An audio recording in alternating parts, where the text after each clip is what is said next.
So what you'll see is that in the 70s, there was a huge gap between participation. In the 70s, we started to work on, we need more young ladies to go to college and to be successful in college. Those strategies have worked. We're not going to stop. We need to continue to do that.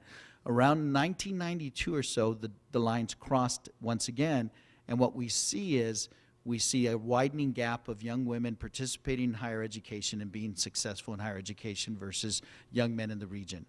And so we need to address that. We're doing that through the Texas Education Consortium for Male Students. There are 12 colleges and universities that are participating in this particular program. They were selected through a application process and this particular grant. And there are 2 school districts that are participating. Austin ISD, that's participating with ACC and the University of Texas at Austin, and El Paso ISD. And so Superintendent Cabrera and his team, we just had a meeting with them with regards to the pathways and what they're looking at in increasing male student success within the district. This is a partnership. We get the students that we get from the particular school districts, and then we have the obligation of facilitating their success. But if we're not getting enough students come through the pipeline, that's hence the partnership with EPISD. Dual credit in early college high schools. We have long had a wonderful reputation as a national model of early college high schools. We're expanding our dual credit opportunities. So back in the 2001 or 2003 session, I forget which one in particular, House Bill 1 provided the opportunity for all seniors throughout the state of Texas, all high school students, to have the ability to at least be exposed to up to 12 hours of college credit.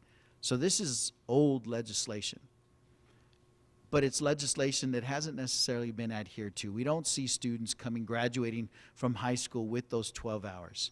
15 hours is a benchmark that Kay McClenny and others at the University of Texas at Austin say if a student is successful hitting 15 hours, then their likelihood of success in college rises dramatically. And so the combination of House Bill 1 that was passed in the 2001 or 2003 session and that CESI data, what if we had 25% of our high school seniors graduate with 15 college credit hours? Notice I didn't say an associate degree, 15 college credit hours. The law already says they should have access to 12. So if 25%, so every year we graduate about 12,000 seniors, and that number is growing, by the way. And so if we had 3,000 of them graduate, they turn around and enroll at EPCC or UTEP or any institution of higher ed, and we've measured the data. We actually get 54% of prior dual credit students within 4 years of graduation. And guess what their success rate is? 87%. A, B's, and C's. Because they've already shown that they're college material. They've already shown that they're college ready while they're still in high school. And based on the House Bill 1 and then that 15-hour mark, and these should be core courses, English, histories, governments, a math class. So if we could get that, this has been the #1 college-going initiative that I've seen statewide. And it's not unique to us. If these students go to the university, they outperform the native student at the university. The data is very clear. So what if we were able to increase that number to 25%? And then once we get to 25%, let's try to get to 50%. We have 6 functioning, very successful early college high schools. We signed a letter of agreement and we're approved for our 7th, which will be Burgess with EPISD. And then we had a unique opportunity. The state legislature passed a bill this past session, in the 13th session, that indicated workforce innovation needs solutions. It was a project entitled WINS. And what that said is, we have students, what if we had an early college high school that was focused on career and technology, where students graduated from high school with a market-valued certificate or associate of applied science. It was somewhat of our idea. We had a lot of brainstorming sessions. We let some folks in Austin know, they ran with it, and they got legislation passed. And so the 3 commissioners, Commissioner Paredes for higher ed, Commissioner Williams for TEA, and Commissioner Alcantar for workforce, they all put in $1 million from their budgets to fund 5 career and technology early college high schools. It's an application process. We submitted an application with EPISD as our partner. And this would provide us the ability to offer those market value, high value certificates and degrees. We'll learn probably sometime this summer whether our application was accepted, and we're looking forward to that. Now, with the expansion of early college high schools, that would give us 8 if that was approved. Over the next few years, and Socorro's already expressed an interest of expanding beyond Mission. We need to do this well at a very particular pace that we drive. It is a partnership between the school districts and the college. And so we're going to be very meticulous about how we move forward with this particular projects. But this is one of the early and exciting areas that we're moving forward with. Now, all of those enrollment strategies, and then we head into the compensation study, a comprehensive compensation study. Now, you'll notice that I talked about a lot of enrollment issues, and we'll touch a bit more on this as well. The Board of Trustees last summer directed me to move forward and conduct a comprehensive compensation and classification study at the institution, to hire a firm outside of the institution to look at all positions from the vice president position down, faculty, staff, etc. All positions save the presidents, and look at the compensation. The Board of Trustees truly wants to ensure they value everyone in this room, everyone at this particular institution, and they want to make sure that they're providing a fair wage for the wonderful work that each of you all does, for our faculty, our classified staff, our professional staff, our administrators. And so we've selected the firm, and we are in negotiation with that firm. Mr. Ruben Gallardo, who's our director and administrator in purchasing, is working with that firm to ensure the cost. Dr. Roberts and many of the folks were part of this committee, including the presidents of the CSA, the PSA, as well as Faculty Senate, are the representatives that they deemed to move forward with this. So we want to make sure this is a very open process. It'll take about 6 months to complete. And we have to have the revenue to make sure. I'm pretty sure that they're not going to say that everyone's overpaid. I'm pretty sure they're going to say that there's some areas of the institution that we need to adjust, and that's fair. But we need to have the resources. Hence, you see how important enrollment growth is for several reasons. I look at the data. You all know well enough that I look at the data on a regular basis. In our county, in El Paso County, 74% of our population has less than an associate's degree. 24% of our population doesn't even have a high school diploma. And the data is very clear. The more you learn, the more you earn. There's a direct correlation between your educational attainment level and the salary that you earn. And so we're a growing area as well. Our region continues to grow. And so if we're growing and we know how valuable higher education is to the quality of life of the population that we serve, then our enrollment should be growing as well. We did some things for student success that were specific, and that's why we saw enrollment decline. The expectation is that we should see that bounce back.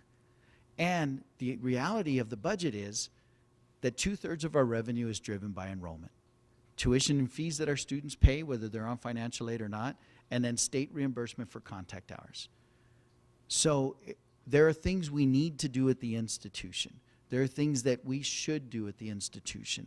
And therefore, if our enrollment grows, which we expect it to, then we have the resources to move forward and provide for our faculty and staff as well as the students that we're privileged to serve. And so that firm selection is already, the firm has been selected. The negotiation for the contract is moving forward. Other areas that take revenue to move forward with. Our comprehensive master plan. We're moving forward with this, and actually the meeting I had right before with this was to look at the final contract to make sure that the final agreement that we're all on the same page with regards to moving this particular area forward. And so where are we with the master plan? Well, the Smith Group, along with Mijares and Mora, were selected unanimously by Board of Trustees to lead this area with the college. They'll look at the entire district and do an assessment of our 5 existing campuses, as well as help us design the Fort Bliss campus. We expect this to take right about a year, 10 months to a year for this particular area to come forward. Again, what other resources do we need to move this forward?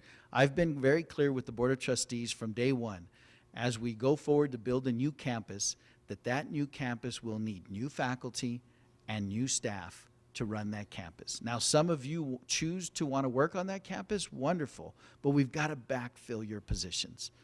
Everyone in this room is already stretched. I know that. And so we can't open a new campus and then say we're going to take, 30 people from Valle Verde and another 10 people from the Mission campus to put them at Fort Bliss. We can't do that.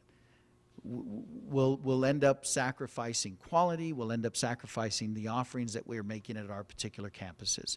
And so what we'll have to do with the Fort Bliss campus, Dr. Roberts will be leading this initiative with the architects, moving forward on the design, ultimately the construction of that new campus, the financing of the bonds. We know that we have about $11 million for the Fort Bliss campus. We know that's not going to build a campus of the size and structure that we believe is merited in that particular region of our city. And so we'll have to move forward with a finance plan as well. But we're going to start to gear up for that already, starting with this particular fall's tuition and fees. On the general use fee, the administrative fee that we have to make sure that we provide an adequate faculty and staff district-wide. So the Board of Trustees recognizes this as well. Professional development. You know, every day at the end of the day, from my perspective, 90% of the resources of this institution leave. They walk out at the end of the day, which is everyone in this room, as well as everyone that's an employee of the district. Our goal and our responsibility is to ensure that everyone wants to come back. And part of that is to have a fair compensation, as well as to provide professional development and the opportunities to bring folks to help develop our faculty, staff, and administrators. And so one of the things that we're looking at with regards to professional development is we have it every fall in August, and we're going to continue to do that. We have faculty development. We'll continue to do that. We're not going to stop doing that. But we would like to have, and I would like to have a day where the entire institution comes together. Faculty, staff, administrators. So during that last week of August when we're doing professional development, or the middle of August, Vice President Gonzalez, the majority of her team is trying to process students through the enrollment process. A lot of Dr. Roberts' area and the cashiers, they're trying to collect payments to process students. Our counselors, our advisors are working with our students to get them into the proper classes that they need to be in. Our programmers are making sure that, you know, we're in a crunch period of time. We want to make sure that the system is running efficiently, that it's not slow, that it's not in danger of crashing at any particular time, that we don't have the healthcare crash that we saw yesterday. With so many students trying to register at the last minute. So procrastination is just not our students. And so we want to make sure everyone comes together. They can't do it at that particular time. And so what we're looking at, the calendar committee has worked, and we have some proposed dates. On a Thursday, September the 18th, is a proposed date where we all come together. And I'll do a state of the college, where we are in the fall semester, where we're headed, where we are as far as our goals, et cetera. Where we are as far as SACs, we'll know by then. And then in the spring, we're looking at the proposed date of Tuesday, February 10th, after census data, after the bulk of the processing has already occurred, where we can actually shut the institution down for professional development, and all of us come together. And in the spring, what I'm looking at doing and working with the calendar committee and working with each of the constituency groups is, what if we brought in a speaker for that? You don't want to hear me every year. In the fall semester, I'm more than happy to do that. But we can't send everyone to see John Gardner in North Carolina. But we can bring John Gardner to us to present to the entire college. So these are the kinds of things that we're looking at doing and implementing. Again, a day that allows us to come together in the morning to do some activities, and then in the afternoon to work with your individual teams to do some real high-level planning so that we can move this institution forward. Many times we get so bogged down in the day-to-day of what we're trying to do, we don't get to plan. And so what if we had a day, at least an afternoon, where we could do some of that planning? Finally, again, if we don't recognize the great work that's happening at this institution, then no one else will. And so we need to make sure that we're very proud and we talk about the great things that are happening at El Paso Community College. So you notice that there's no name tags for Mr. Smith and I. We're not being recognized, but the folks in between us are being recognized at NISOD. And so you see Dr. Yancey Tooks, Ken Gorski, Margie Nelson Rodriguez, Grace Vaughn, and Dr. Paula Mitchell. Those are our 2014 NISOD Excellent Award recipients that will be recognized in Memorial Day weekend in Austin for our institution. Very proud of their accomplishments and all that has occurred. In addition, some of the great things that are happening right here at the ASC, and these are just some. I recognize that I cannot go through and name every single one. And so the great work that's being done that I don't name doesn't mean I don't recognize it. I absolutely do. So EMSTI, we have a wonderful partnership with EMSTI, that allows us to provide employment opportunities and scholarships for our STEM students. And so these students that with STS, they're fantastic students that we move forward. We've got a wonderful partnership with Mr. Johnson, Renard Johnson, who, by the way, will be our commencement speaker this May. Very excited for him to be our commencement speaker. I think that he's a wonderful role model for our students, someone from the area, someone that has done well, someone that gives back to his community for our students to want to emulate. In addition, our travel and tourism program, culinary arts, we have an incredible program. Dean Webb and the vision that he had to move that program forward, the world-class facilities that we have, the amazing students, what they're able to do. That students don't have to go to Houston or Phoenix or Scottsdale for these particular programs. They have world-class facilities right here. We have a great program and a great partnership with the Borderplex Alliance and those particular institutions and entities that you see.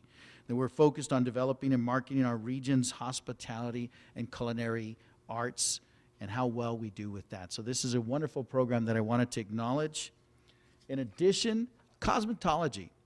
Every time I walk through Building B, they're going, and I see the young ladies and some young men that are participating in this particular program. And I spoke to enrollment and the kinds of initiatives that we're doing. Here's a model program that said the demand is so heavy, we're going to start offering night classes, evening classes that we're going to offer in this program so that students that want to go into this particular area are able to do that. And they do quite well, at least the ones that my wife goes to cut her hair with. So I've seen the checks that are written for that particular area. And so they're not only increasing enrollments, but they're increasing graduates. And they have a 100% pass rate on their licensure exam. Wonderful program and great initiatives to move forward. We certainly appreciate that great opportunity. And also, going back to some special recognition, we're looking at the Green Advantage program. Okay, this is the first of its kind. And it's a grant award that we received as well for Hispanic serving institutions, a national program, again with culinary arts. Kudos to Dean Webb and all of the chefs that work in this area, all of the students that participate. And you see that $140,000 grant that was provided to this. I know they couldn't do it without grants and administration, Al Lawrence and his group, so we certainly appreciate the great work that is occurring there. And ultimately, I wanted to thank everyone for the great work that they do. I know how hard you work. I know the pride that you have in the work that you do. I know that you do it because you're thinking of the bigger picture and giving back to our community. We're very fortunate to work in higher ed. Higher ed is a noble profession. We're trying to help students reach their dreams. There's not a lot of noble professions in this world. Medicine, healthcare, but education's a noble profession where our whole goal is to help others become successful, to facilitate their educational process so that they're successful in life, to increase the quality of life and increase the educational attainment level. So I want to thank you all for all that you do. In addition, I did want to mention that I've been told there will be a blood drive right here. Where's Dr. Stroud? That will be occurring tomorrow. And so we've long been recognized, another community service that we do today. Good. Well, so those of y'all eat something so you can donate blood. I haven't eaten, so I'm not going to donate blood. But those of you, I certainly appreciate all that you do. And the blood drive is going on today. We've been recognized as one of the leaders in delivering and providing blood, the gift of life, to our community. So please, if you're encouraged, I encourage you to do that. And I certainly thank you for everything that you do. Questions?